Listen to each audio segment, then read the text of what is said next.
ఇదిగో నేను త్వరగా వచ్చుచున్నాను. ప్రకటన 22:7. అనుకునని ఘడియలో యేసు ప్రభు రారాజుగా కొదమ సింహాన్ని బోలి తీర్పు తీర్చుటకై రానన్నాడు.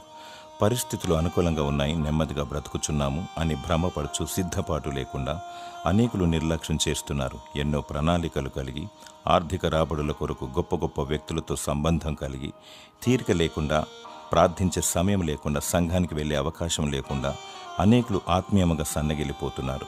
కుక్కలు అనగా క్రక్కి మరల దాన్ని తినువారు వేషధారులు, మాంత్రికులు మరియు మాంత్రికుల యొద్దకు వెళ్ళి ఈర్ష్యతో కక్షతో మంత్రాలు చేయించువారు విడువబడెదరు, దేవుని రాజ్యములో చేరరు. దేవుడు బహుభయంకరుడు, తీర్పు తీర్చువాడు, దహించు అగ్ని, న్యాయాధిపతి. కన్నీళ్లు విడుచుచు మెలకువగా ఉండుము, మారు మనసు పొంది సిద్ధముగా ఉండుము. యేసు ప్రభు త్వరగా వచ్చుచున్నాడు. దేవుడు తన రాకడకై నిన్ను సిద్ధపరచునుగాక. ఆమేన్.